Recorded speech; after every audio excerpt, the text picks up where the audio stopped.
dalawang bagyo na po ang binabantayan ngayon. Yan nga po yung bagyong Dante at ito pong bagyong Emong. At kaugnay po niyan, kamustahin po natin ang magiging lagay po ng ating panahon sa bansa mula kay Pag-asa Weather Forecaster Chanel Dominguez. Ma'am, ano pong update po sa ating panahon?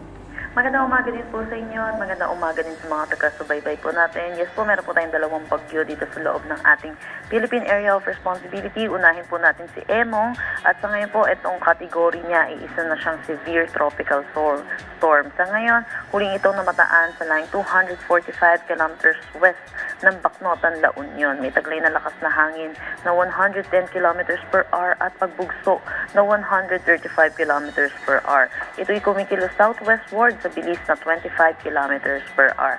Dahil dito kay Emong, meron na tayong nakataas na tropical cyclone wind signal number 3 dito sa northern portion ng Pangasinan at western portion ng La Union. Signal number 2 naman dito sa Ilocos Norte, Ilocos Sur, rest of La Union, western portion ng Apayao, Abra, Kalinga, Mountain Province, Ifugao, Benguet, central portion ng Pangasinan at western portion ng Nueva Vizcaya. Signal number 1 naman sa Batanes, Cagayan, kasama na ang Babuyan Islands, western at central portion ng Isabela, rest of Nueva Vizcaya, Quirino, rest of Apayao, rest of Pangasinan, northern at central portion ng Zambales, Tarlac, western at central portions ng Nueva Ecija. So para po dito kay Bagyong Emong, inaasahan po natin may possibility po ito na maging isang ganap na typhoon category bago po ito mag-landfall, lalo na po.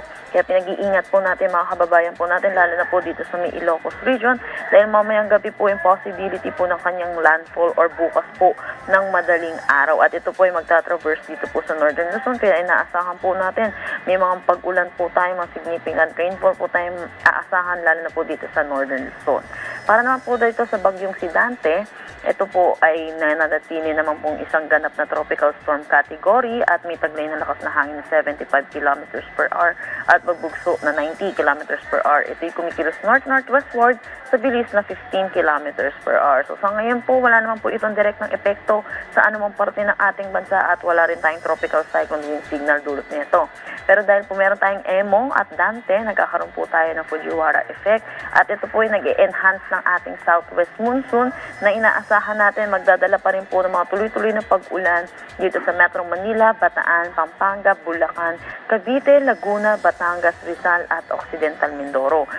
Asahan naman po natin mga paminsan-minsan bugso ng pag-ulan, dulot pa rin ang habagat dito sa Western Visayas, Nueva Ecija, Aurora, Quezon, rest of Mimaropa, Camarines Sur, Albay, Sorsogon at Masbate. Pinag-iingat po natin mga kababayan po natin, dulot po na itong bagyo, pati na rin po na itong mga pag-ulan dulot ng southwest monsoon. Sa ngayon, meron na rin po tayong gale warning dito po sa may Bataan, Lubang Islands, Pangasinan, La Union, Ilocos Sur at Zambales. Pinag-iingat po natin mga kababayan po natin, lalo po yung mga mangingisda at yung mga sasakyan maliit pandagat na delikado po pumalaot dito po sa mga nasabi po nating coastal waters. Yan po muna latest dito sa Pag-asa Weather Forecasting Center. Chanel Dominguez po, magandang umaga. Okay, Ma'am Chanel, may ilang tanong lamang po kami, no?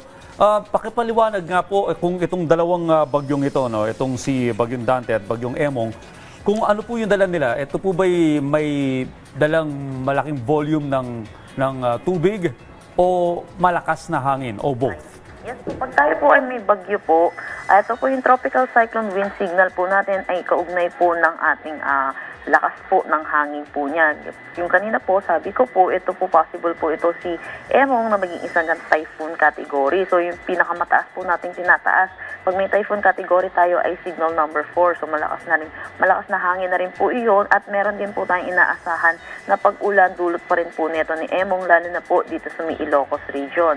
At habang pong babaybayin po niya yung Northern Luzon, humihila pa rin po ito ng habagat, kaya malaki din po yung portion ng Luzon na makakaranas pa rin po ng mga pag-ulan. Alright, Ms. Chanel, nagkakaroon na ba ng interaction itong dalawang bagyo, itong Dante at saka itong Emong?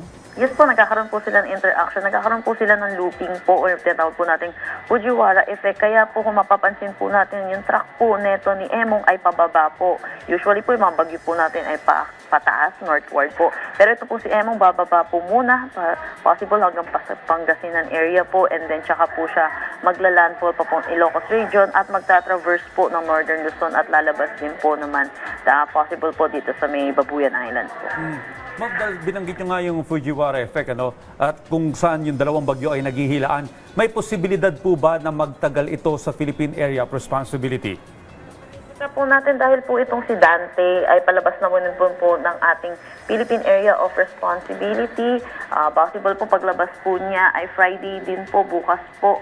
At ito naman po si Emong, inaasahan din natin lalabas ng Saturday. So yun po hindi naman na po. Alright, last na lang sabi niyo ma'am, possible umakyat sa typhoon category si Emong bago maglandfall. Saan po magla-landfall? Inaasahan po itong Emong? Yes po, kung inaasahan po natin anywhere po dito po sa may Ilocos region. Pero yun, kahit po mag-landfall po ito, asahan po natin bilang bagyo, magkakaroon po ito ng mata. So yun, ang pinakadelikado pong parte ng ating bagyo ay yung eye wall po niya. So yun po, mag-ingat po yung mga kababayan po natin. Huwag po natin ding hintayin yung landfall scenario po natin. Alright, well on that note, maraming salamat po sa update. Missional Dominguez mula po sa DOST Pagasa.